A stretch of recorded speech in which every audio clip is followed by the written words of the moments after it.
அனைவருக்கும் என்னுடைய இனிய வணக்கங்கள்.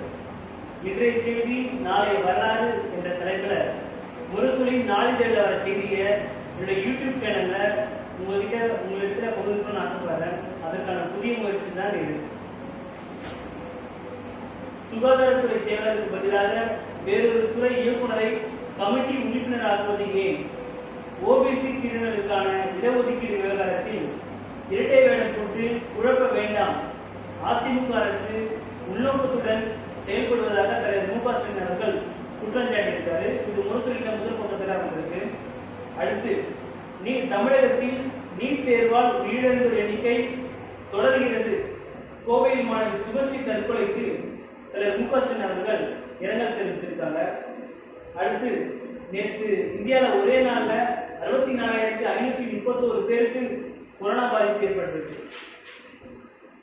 நேற்று முன்னாள் அமைச்சர் பொன்முடி அவருடைய பிறந்தநாளை முன்னிட்டு கழக தலைவர் மு க ஸ்டாலினை அவரை சந்தித்து வாழ்த்து பெற்றிருக்காரு. அது முரசொலி 2ஆம் பக்கத்தில் வந்திருக்கு.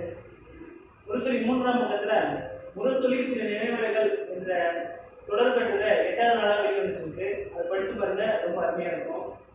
அடுத்து ரஷ்யாவில் உயிரிழந்த 4 தமிழக மாணவர்கள் சென்னைக்கு நாளை நள்ளிரவு வருகிறது என முன்னாள் மத்திய அமைச்சர் டி ஆர் பாலுவுக்கு இந்திய வெளியுறவுத்துறை அதிகாரி கடிதம் எழுதியிருக்காரு.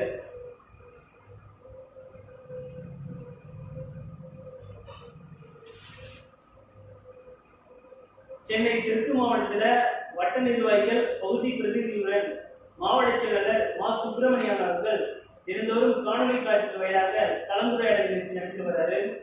மறக்காம சென்னை தெற்கு மாவட்டத்தை சேர்ந்த வட்ட நிர்வாகிகளும் பொது கண்டிப்பாக கலந்துருக்கிறாரு. 10 ஆண்டு கால படுபாதகத்தில் இருந்த தமிழகத்தை மீட்க வேண்டும் என காணொலி வாயிலாக லாரன்ஸ் திருவுருவப் படத்தை திறந்து வைத்து கழக தலைவர் மு க ஸ்டாலின் அவர்கள் உரை நிகழ்த்தியிருக்காங்க. நேற்று தேனி மற்றும் திண்டுக்கல் மாவட்ட கழக நிர்வாகிகள் மற்றும் கழக அணிகளுடைய நிர்வாகிகளிடம் கழக தலைவர் மு க ஸ்டாலின் அவர்கள் கலந்துரையாடல் நடத்தியிருக்காரு.